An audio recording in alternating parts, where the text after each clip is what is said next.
저는 오늘 마태복음 23장 27절에서 어찌하여 무서워하느냐라는 제목으로 함께 은혜 나누기를 원합니다. 여러분, 본문에는 예수님과 제자들이 갈릴리 호수를 건너가는 도중에 발생한 풍랑 사건입니다. 사실 여러분, 갈릴리 호수는 지중해보다 수면이 200m는 낮은 수심 180m 낮은 지형을 형성하고 있는 곳입니다. 따라서 북쪽의 높은 헤르몬산 해발 2800m에서 내려오는 이 차가운 공기와 그리고 남동쪽의 사막에서 불어오는 고운 다습한 그런 바람이 모두 이 갈릴리 호수에서 만나게 됩니다. 그래서 이 갈릴리 호수의 날씨는 무척 변덕스럽고 갑자기 큰 광풍이 불어닥치는 일들이 다반사였습니다. 여러분, 본문에는 바로 이런 상황에서 예수님이 풍랑을 잠잠케 하시고 제자들을 이루하시는 장면을 생생하게 보여주고 있습니다. 마찬가지로 여러분, 우리는 고해와 같은 인생을 살아갑니다. 이 고해와 같은 인생을 살아가는 우리들은 누구나 뜻하지 않는 세상 문제로 인해서 크게 당황하고 불안해하고 염려하게 됩니다. 여러분, 본문의 제자들을 한번 보십시오.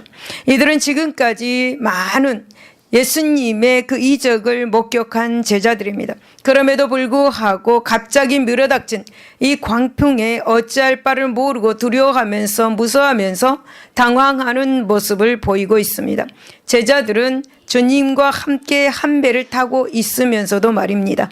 그렇다면 여러분, 진정 우리들은 뜻하지 않는 이 문제 앞에서 무서워하고 근심할 정도로 그렇게 연약한 존재들인가? 여러분, 결코 그렇지 않습니다. 실로 우리들은 십자가로 사망 권세를 이기시고 또 승리하신 주님과 더불어서 세상을 이긴 사람들입니다. 우리는 앞으로도 예수님의 능력을 힘입어서 능히 이 세상에서 승리할 하나님의 사람들입니다. 여러분, 그렇다면 왜 우리는 어떤 문제들이 왔을 때에 그렇게 불안해하고 염려하는 것입니까? 여러분, 그것은 바로 우리들의 때때로 주님을 향한 마음, 주님을 향한 이 마음에 믿음이 서지 않고 있기 때문입니다. 여러분, 본문의 제자들 역시 마찬가지입니다. 제자들도 예수님의 이적을 목격하고 예수님으로 말미암아 병자가 고침을 받고 또 마귀가 떠나가는 역사를 보는 순간에는 하나님의 하나같이 다 큰 믿음을 가졌습니다. 그러나 여러분, 당장 눈앞에서 주님의 이적이 사라지고 일순간 파도가 배를 뒤집자 이제 제자들은 순식간에 예수님에 대한 믿음을 잃어버렸습니다. 즉, 제자들이 광풍 앞에서 큰 두려움에 사로잡힌 것은 그들의 믿음이 연약해졌기 때문이라고 본문에서 말씀합니다. 여러분, 그렇습니다. 성도가 고해와 같은 세상에서 선장 되신 주님과 구원 방주를 타고 있습니다. 그럼에도 불구하고 인생이 세상의 광풍, 거찬 바람 앞에 두려워하는 것은 여러분, 순간순간 주님을 향한 믿음을 잃어버렸기 때문입니다. 그러나 여러분, 진실로 인생의 풍랑을 잠잠케 하시고 우리들을 천국의 완전한 복으로 인도해 주실 분은 오직 예수 그리스도 한 분밖에 없음을 기억하시기를 바랍니다. 여러분, 그러기에 성도는 광풍 노도 앞에서도 거칠고 험한 그런 바다, 즉 세상을 보지 말고 구원 방주의 선장이신 우리 주님만 바라보며 살아야 될 줄로 믿습니다. 할렐루야. 본문을 한번 살펴보도록 하겠습니다. 첫 번째 보면 예수님을 믿어도 시련은 올 수 있습니다. 23절과 24절을 보면 배에 오르심에 제자들이 따랐더니 바다에 큰 놀이 일어나 배가 물결에 덮이게 되었으되 예수님께서는 주무셨다라고 그렇게 기록하고 있습니다. 즉, 제자들은 예수님을 잘 믿어보겠다고 예수님을 따랐습니다. 그러나 정작 그들에게 제일 먼저 찾아온 것이 무엇입니까? 축복이 아니라 폭풍이라는 그런 엄청난 시련이었습니다. 여러분, 더욱이 주목할 것은 예수님이 그들의 배에 함께 계셨음에도 불구하고 시련이 찾아왔다라는 사실입니다. 여러분, 무엇을 말씀해 주고 있는 것입니까? 이것은 우리가 예수님을 믿어도 시련은 찾아올 수 있다라는 것입니다. 여러분, 우리는 흔히 예수 믿으면 만사 형통한다라고 그렇게 생각합니다. 또 예수님을 믿으면 많은 복을 받을 수 있다라고 그렇게 생각을 합니다. 그러나 현실은 그렇지만은 않은 것 같습니다. 여러분, 사도행전 14장 22절에 보면 우리가 하나님의 나라에 들어가려면 많은 환난을 겪어야 할 것이다 라고 그렇게 예수님은 말씀하셨습니다. 여러분, 우리가 예수를 믿어도 인생의 폭풍우가 몰려올 수 있습니다. 예수님을 잘 믿어도 무서운 병에 걸리기도 하고 또 사업에 실패하기도 합니다. 또 자녀 문제로 인해서 고통을 당하기도 하고 하는 일마다 꼬이기도 합니다. 심지어는 예수님을 믿기 전보다 더 어려운 일을 만나는 사람들도 있습니다. 그러나 여러분, 예수님은 베드로전서 4장 12절에 사랑하는 자들아 너희를 연단하라고 오는 불시험을 이상한 일 당하는 것 같이 이상히 여기지 말라라고 그렇게 말씀을 하셨습니다. 여러분, 우리 믿음의 선진들도 이런 경험들을 많이 했습니다. 그래서 다윗은 시편 10편 1절에 여호와여 어찌하여 멀리 서시며 어찌하여 환난 때에 숨으셨습니까? 라고 그렇게 울면서 통곡하기도 하였습니다. 여러분, 그러나 중요한 것은 문제의 폭풍 중에 있는 우리 인생의 배에 예수님이 함께하고 계시다라는 사실입니다. 여러분, 예수님이 우리 인생의 배 안에 계신 한 그 배는 절대 침몰하지 않습니다. 예수님이 계신 배는 폭풍으로 만날 수도 있지만 파산되지는 않습니다. 이것이 주님이 계신 인생과 계시지 않는 인생의 차이점입니다. 여러분, 하나님은 주님을 모시고 있는 우리 인생을 섬세하게 불꽃 같은 눈동자로 지키시고 보호하고 계십니다. 그러므로 사랑하는 여러분, 예수님을 믿는다고 시련을 피해갈 수 있다고 생각하지 마시기를 바랍니다. 여러분, 사단이 공중 권세를 잡고 있는 이 세상을 살아가는 동안은 시련을 피할 수 없습니다. 그러나 그렇다고 시련을 만날 때 낙심하거나 좌절해서도 안 되는 것입니다. 왜냐하면 우리가 주님을 모시고 있는 이상 아무도 어느 무엇도 우리를 쓰러뜨릴 수 없기 때문입니다. 할렐루야. 여러분, 하나님은 어떤 고난 속에서도 악한 자가 만지지 못하도록 하십니다. 여러분, 우리는 하나님의 자녀로서 우리를 결코 해할 것이 없습니다. 여러분, 왜냐하면 우리에게는 하나님의 자녀로서 뱀과 정갈을 밟을 수 있는 능력을 가지고 있기 때문입니다. 사랑하는 여러분, 예수님을 믿고 사는 우리는 신앙적 모험식이 정말로 필요합니다. 여러분, 23절은 여러분 18절에 예수님의 명령대로 제자들이 가버나움 건너편으로 가기 위해서 갈릴리 호수를 건너가려고 예수님과 함께 배에 탄 내용입니다. 그때는 아마도 저녁 무렵이었을 것입니다. 왜냐하면 24절에 보니까 예수님께서 배에서 주무셨다라고 그렇게 말씀하고 있기 때문이죠. 그런데 여러분, 갈릴리 호수 근방은 심한 일교차로 어부들은 밤에 호수를 횡단 또는 항해하는 일을 정말 많이 꺼려했습니다. 왜냐하면 그 심한 일교차로 인해서 예상치 못한 광풍 그리고 돌풍, 파도를 만나는 일이 흔하기 때문입니다. 그러나 여러분, 제자들은 예수님께서 배에 오르시자 망설임이 없이 그 배를 탔습니다. 제자들은 위험한 위기에 처할 수도 있는 것을 알면서도 그 배를 탔습니다. 하지만 그들은 주님의 전능하심을 믿고 배에 올라 항해하기 시작한 것이죠. 여러분, 위험한 위기인데도 그들은 배를 탔습니다. 예수님만 믿고 어떤 상황이 올 줄 알면서도 배에 탔다라는 것입니다. 사랑하는 여러분, 제자들의 이런 행동을 보고 뭐라고 할 수 있습니까? 모험? 그것은 모험. 여러분, 위험한 걸 알면서도 배를 탔습니다. 모험이라고 말할 수가 있겠죠. 여러분, 제자들의 이 모험심 어떻습니까? 여러분, 우리도 하나님을 믿고 신앙의 모험을 하지 않겠습니까? 여러분, 누구든지 예수를 믿으면 이러한 신앙적 모험심이 요구됩니다. 그래서 여러분 케고르라는 실존주의 철학자는 이렇게 말합니다. 모험심이 없으면 신앙도 없다라고 그렇게 단호하게 말했습니다. 사실 여러분 믿음이 무엇입니까? 믿음.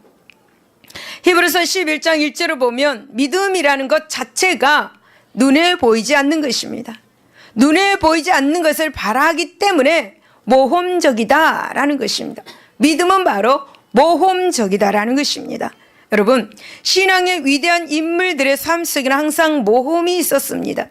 믿음의 조상 아브라함도 모험심을 가지고 하나님의 말씀에 순종하여서 미지의 가나안을 향해 나아가는 것으로 그 위대한 그런 삶이 시작되었습니다. 모세도 신앙의 위대한 모험심을 가지고 있었습니다.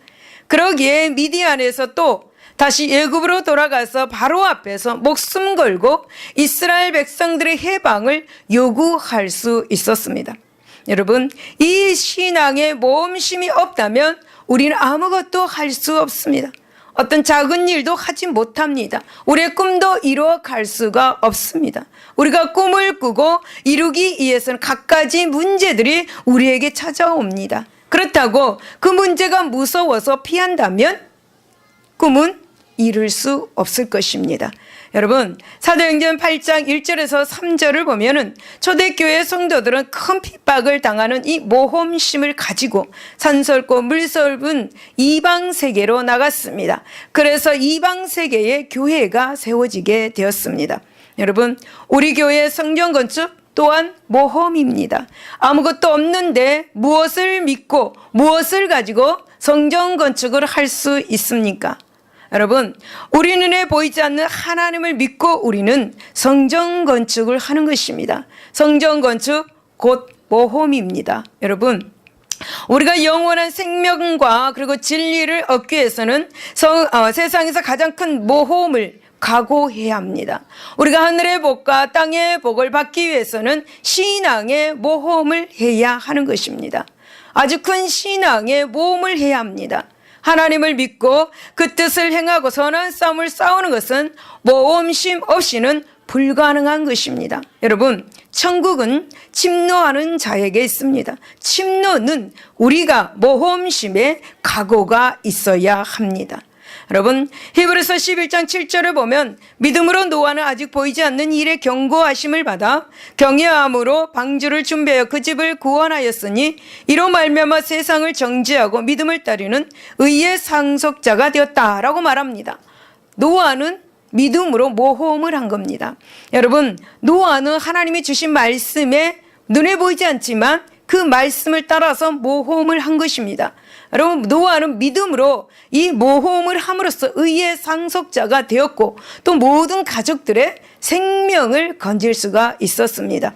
사랑하는 여러분, 개척 정신이 없으면 천국의 길로 갈 수 없습니다. 또 하나님의 사역도 할 수가 없습니다.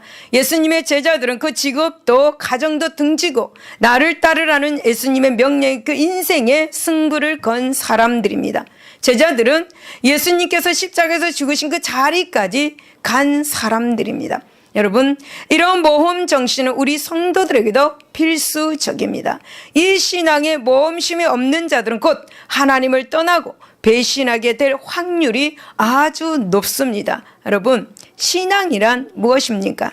여러분, 신앙이란 미지의 세계, 즉 미지와의 만남입니다. 그 미지와의 이 만남을 두려워하지 않는 성도만이 축복을 쟁취할 수 있고 참 성도가 될 수가 있는 것입니다. 사랑하는 여러분, 마태복음 14장 22절에서 33절을 보면 베드로의 모험에 대해서 나옵니다. 베드로의 이 모험에 즉 초자연적인 사건의 현장을 소개하고 있습니다. 예수님은 산에 올라가서 기도하시고 있는 그 시간에 제자들은 바다 가운데서 풍랑을 맞아서 심히 공경에 처하게 되었습니다. 예수님은 물 위를 걸어 급히 제자들에게 가셨습니다. 제자들은 유령인 줄 알고 무서워 떨고 있는 제자들에게 예수님이 이렇게 말씀합니다. 안심하라, 내니 두려워하지 말라 라고 그렇게 말씀합니다. 그 말을 듣고 베드로는 주시면 내기로 명하셔서 물 위로 오라 하십시오라고 요청을 합니다. 베드로는 예수님이 오라 하기에 물 위를 걸어가다가 물에 빠졌습니다. 여러분, 믿음은 모험입니다. 여러분, 베드로는 이 모험을 스스로 선택을 했습니다. 여러분, 우리 성도는 주님의 말씀을 믿고 따를 때 기적을 체험합니다. 모험이 없는 것에는 기적도 일어나지 않습니다. 그러나 여러분, 그 모험은 반드시 주님을 사랑함으로 하나님의 말씀에 의지한 모험이어야 합니다. 여러분, 그런데 우리가 모험을 할 때에 베드로처럼 공경에 빠져 들어갈 수 있습니다. 이때 베드로처럼 우리는 급하게 하나님께 살려달라고 기도를 해야 되겠지요. 여러분, 예수님의 그 손을 우리는 붙잡을 때 능히 이 어려운 문제에서, 이 어려운 광풍에서 건짐을 받을 수 있습니다. 사랑하는 여러분, 우리는 콜럼버스를 알고 있습니다. 이 콜럼버스의 위험한 모험, 콜럼버스는 항해를 하는 뱃사람이었습니다. 콜럼버스는 인도에 가기 위해서 배를 탔습니다. 아주 힘들게 정말 때로는 광풍을 만났고 때로는 파도를 만났고 어떻게 해서 이제 마침내 인도에 도착했습니다. 그런데 그곳이 어디였습니까? 인도가 아니고 아메리카 대륙이었습니다. 여러분, 완벽한 기회가 오기를 기다리다가 삶을 헛되이 보내는 사람들이 많이 있는 걸 볼 수 있습니다. 그래서 항상 제자리의 삶을 살고 있지요. 어떤 청년은 완벽한 여인을 기다리다가 사랑이 모두 지나갔음을 뒤늦게 깨닫는 노총각들도 많이 볼 수 있습니다. 어떤 사람은 항상 창업할 시기만 찾다가 결국 아무것도 못하는 사람들도 많이 있습니다. 여러분, 어떤 일을 하기에 가장 좋은 완벽한 기회는 없습니다. 완전한 순간도 없습니다. 그 완벽한 기회, 완전한 순간만을 기다린다면 평생 기다리다 끝이 날 것입니다. 여러분, 미국의 만화 영화 제작자인 월트 디즈니는 이렇게 말합니다. 모험이 없는 것에는 성취도 없다라고 그렇게 말했습니다.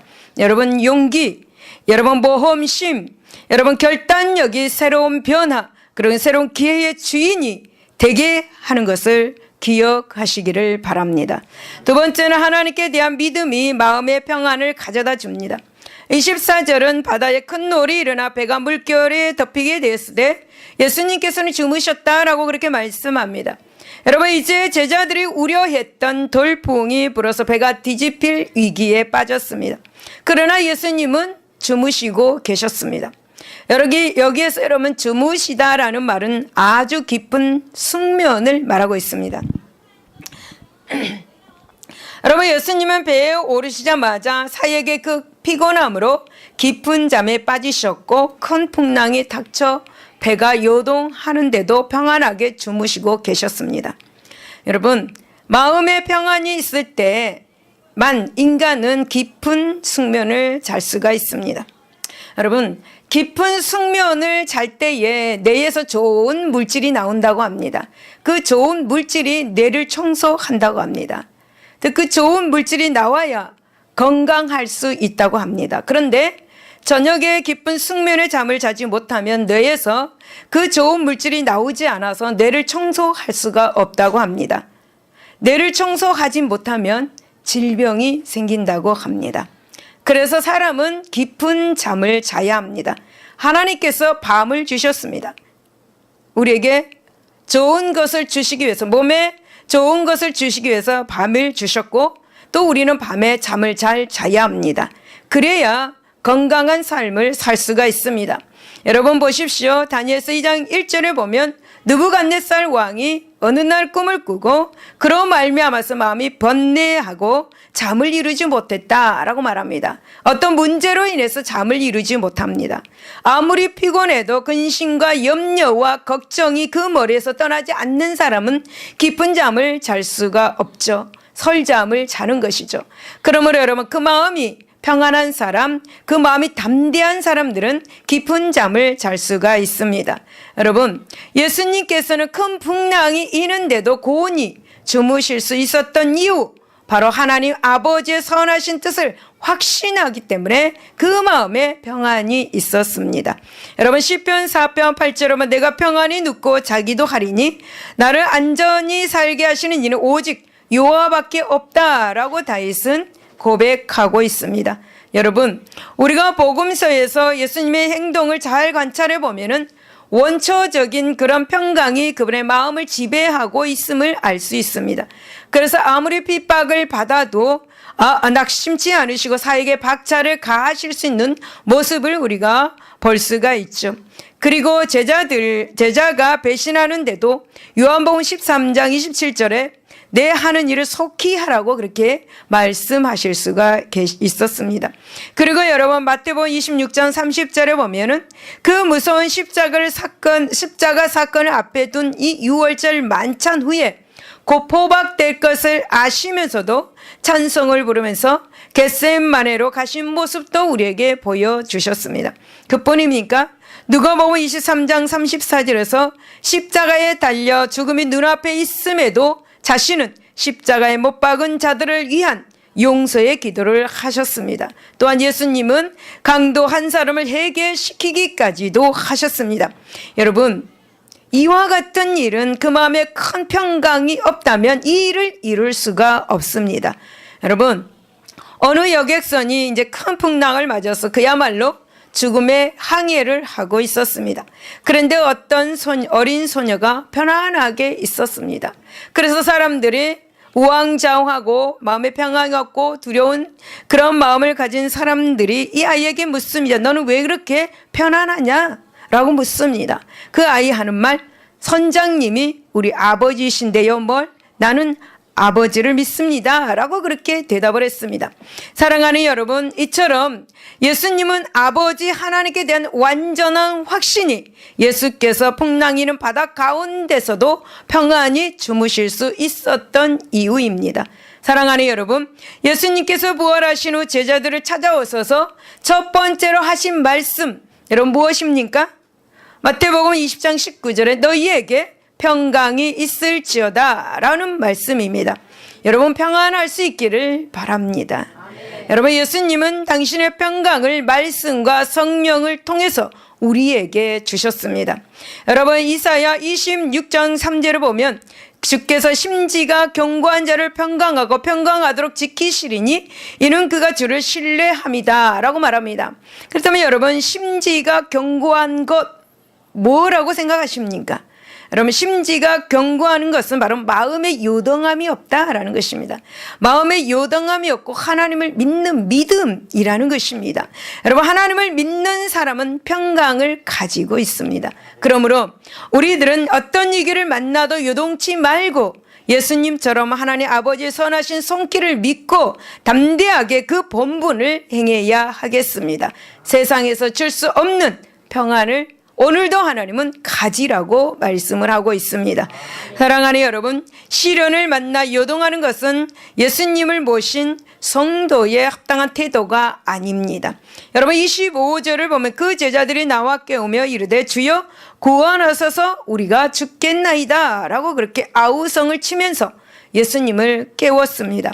여러분 제자들이 그 요란스러운 행동이 눈에 선하지 않습니까?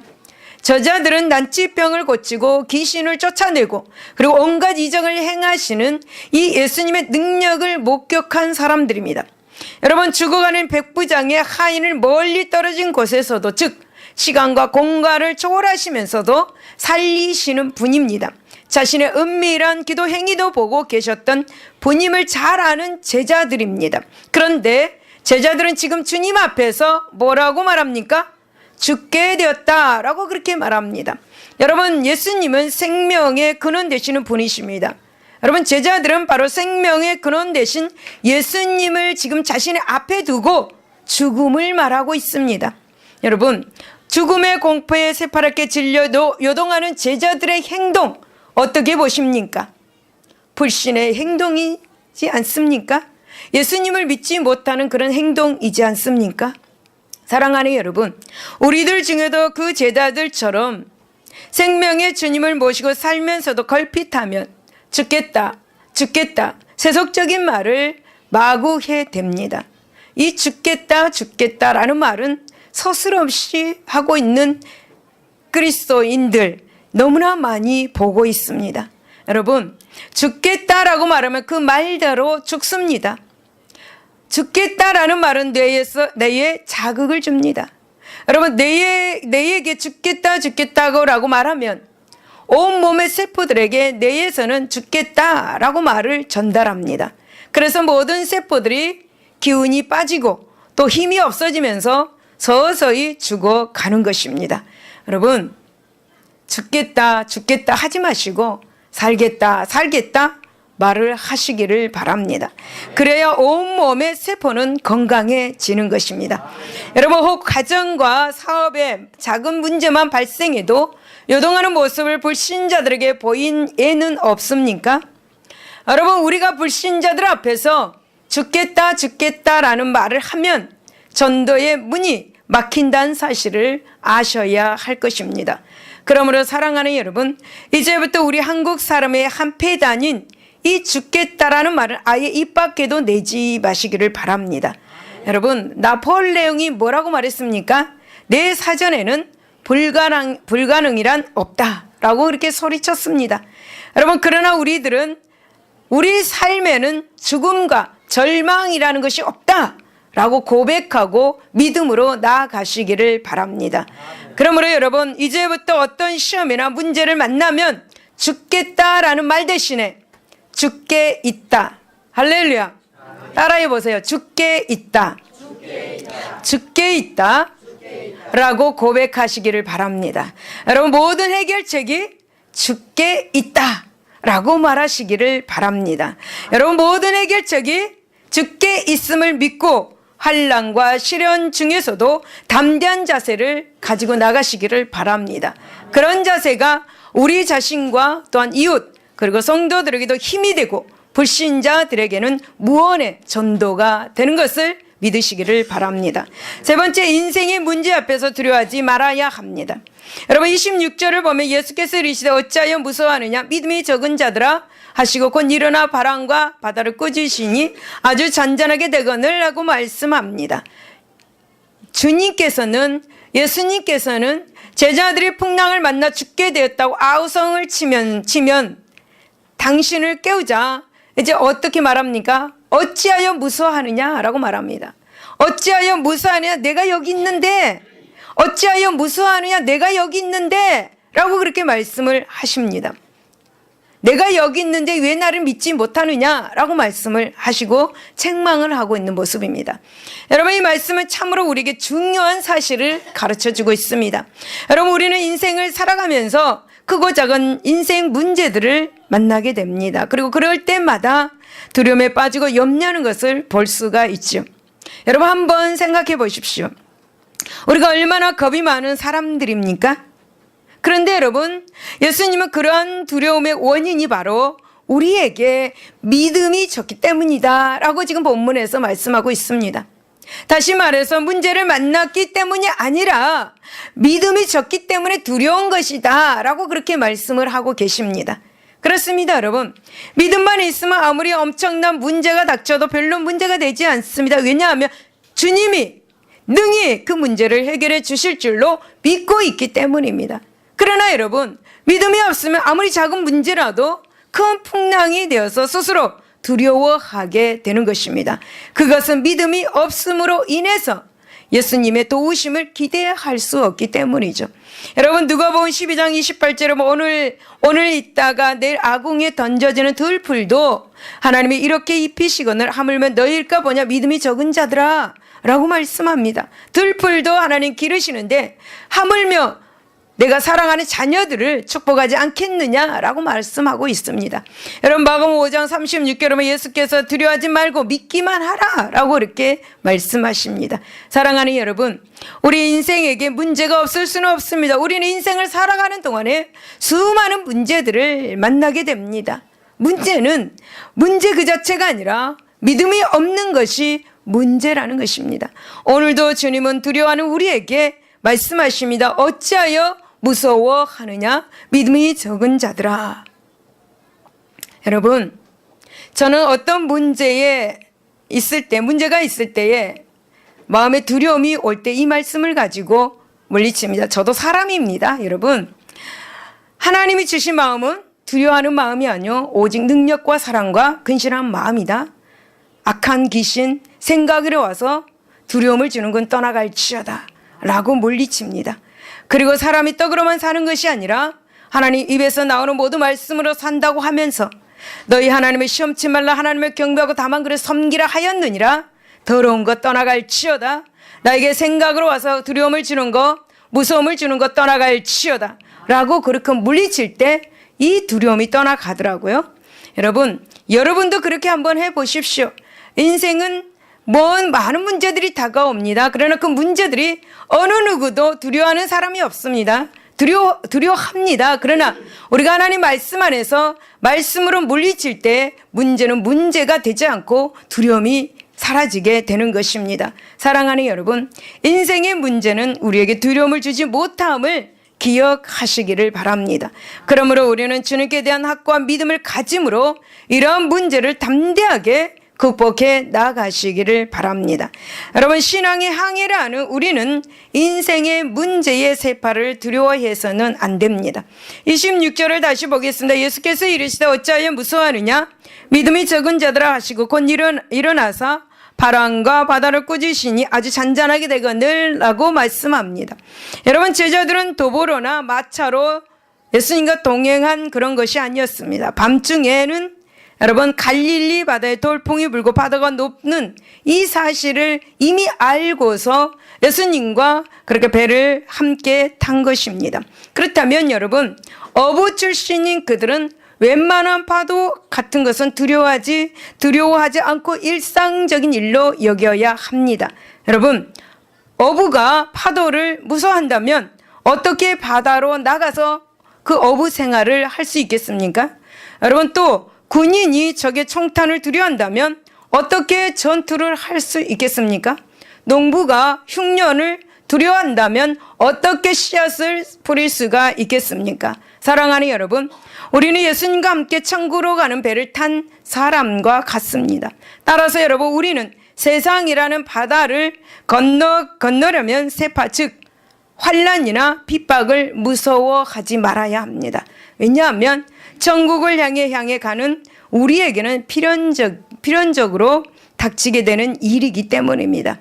여러분, 성경은 우리는 하나님 아버지의 그 연단 과정도 걸쳐야 한다라고 성경에서 말씀을 하고 있습니다. 그러므로 여러분, 이런 일들이 두려운 사람은 결코 하나님과 함께 저편 곧 천국으로 건너갈 수가 없습니다. 연단의 과정이 없으면 마가처럼 도중에서 하차할 수 있습니다. 로마의 핍박을 무서워하면서 믿음을 배신한 사람들처럼 될 수가 있습니다. 여러분, 연단이 없으면 올바른 신앙의 삶을 살 수가 없습니다. 하나님의 기쁘신 뜻을 깨달을 수가 없습니다. 사랑하는 여러분, 예수님과 함께 천국으로 항해하는 이 신앙의 배를 탄 우리들 앞에는 고요한 거울 같은 세상 바다가 기다리고 있지는 않습니다. 온갖 죄와 온갖 불의와 핍박이라는 파도가 일고 있습니다. 그럼에도 불구하고 우리 성도들은 주님께서 우리와 함께 배를 타고 있음을 기억하시기를 바랍니다. 그분이 우리가 탄 신앙선을 조정하시기에 마음의 평안함과 담대함을 지닐 수가 있는 것입니다. 여러분, 시편 46편 3절을 보면 바닷물이 솟아나고 뛰놀든지 그것이 넘침으로 산이 흔들릴지라도 우리는 두려워하지 아니하리로다 라고 말합니다. 여러분 왜 두려워하지 말아야 합니까? 바로 시편 16편 8절에 내가 하나님을 항상 내 앞에 모시고 있기 때문입니다. 하나님이 항상 나의 오른쪽에 계시기 때문에 하나님은 두려워하지 말아라, 무서워하지 말아라 라고 그렇게 말씀하고 계십니다. 사랑하는 여러분, 신앙으로 인한 환난이나 핍박이나 또 하나님의 연단을 회피하지 마시기를 바랍니다. 회피하면 회피할수록 어떻습니까? 더 강도 높은 연단이 다가오는 것을 여러분 아시기를 바랍니다. 환난이나 핍박은 고난의 일들은 피할 수 없는 신앙의 커리큘럼입니다. 그 일들을 극복해야만 영생의 항구에 우리의 삶의 탓을 내릴 수 있음을 명심할 수 있기를 바랍니다. 여러분, 결론입니다. 여러분, 수많은 성지 방문객들은 입을 모아서 갈릴리 호수의 변덕스러운 환경을 체험했던 놀라운 경험을 간증합니다. 맑은 하늘에 갑자기 돌풍이 몰아쳐서 텐트가 날아가는 그런 일을 당한 사람도 있습니다. 호수에서 약 200m나 떨어진 곳까지 물보라가 몰아쳐서 긴급 대피한 경험을 했던 성도들도 있습니다.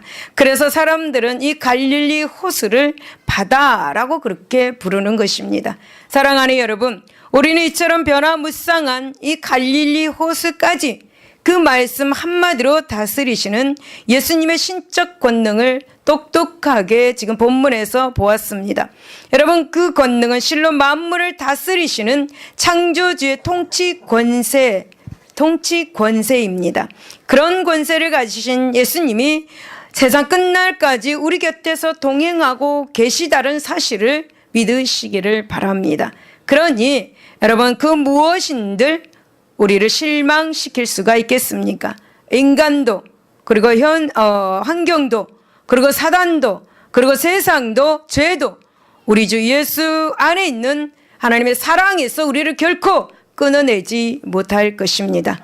그러므로 사랑하는 여러분, 예수 보혈 안에서 담대하게 사시는 저와 여러분들이 다 되시기를 예수 이름으로 축원을 드립니다.